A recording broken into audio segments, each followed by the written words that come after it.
Bonjour! Aujourd'hui, nous retrouvons René en aile psychiatrique chez Jeannine.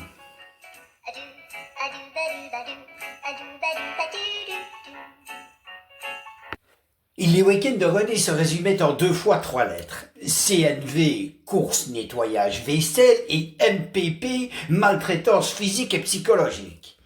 L'option névrose était offerte par la maison. De ce côté-là, Jeannine ne regardait jamais à la dépense. De toute évidence, comment renforcer la confiance chez l'enfant ne faisait pas partie de ses livres de chevet. Les librairies étaient peut-être moins fournies à l'époque, et les ventes de bouquins en ligne pas encore d'actualité. Pour embellir le climat, sa mère avait le moral dans les chaussettes 6 jours sur 7. Le 7e jour, elle dormait. Mais qu'est-ce qu'il pouvait y faire à son moral, Renato? Il n'était pas thérapeute, il était môme. Là, tout ce qui lui restait à faire, c'était d'attendre le coup de gong qui annonçait la fin du séjour. Celui qui vous sauve du chaos en boxe. La sortie d'apnée avait lieu invariablement le dimanche à 18h. La valise de René, qui lui servait de garde-robe, était déjà sur la grille de départ à 17h.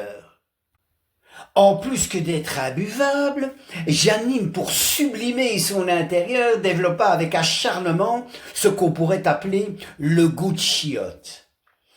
Tout était moche chez elle, jusqu'à sa brosse à dents qui lui servait à astiquer son dentier. Autant René était quelqu'un d'entier, autant sa mère était d'entier. René en garda un goût prononcé pour le beau, ou plus exactement, le pas moche. Pour lui, il était désespérant de croire qu'il soit possible de vivre toute une vie dans une bicoque ressemblant à un dépôt-vente Emmaüs. Tiens, c'est pas l'abbé Pierre, ça. La pauvreté dispense-t-elle d'avoir du goût, s'interrogea-t-il. Plus tard, il n'eut de cesse que la volonté de s'entourer de beaux. Il avait toujours estimé qu'un salon en simili-cuir marron décoré de coussins orange et vert olive, assorti d'une table en fer forgé, dénotait clairement d'une approche élémentaire de l'esthétique. Et encore plus sous le regard médusé d'une vache brodée.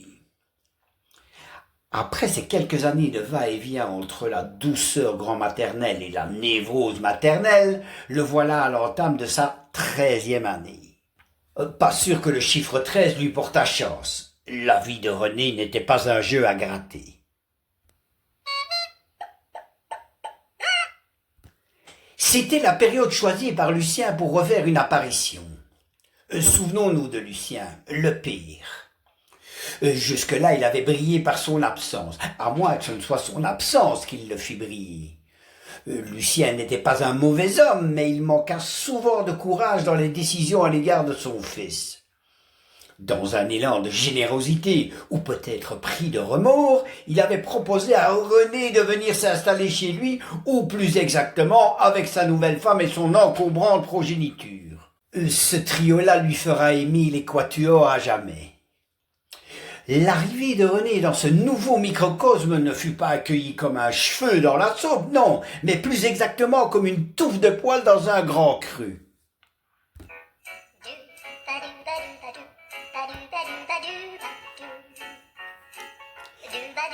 À très vite pour la suite des aventures du petit René.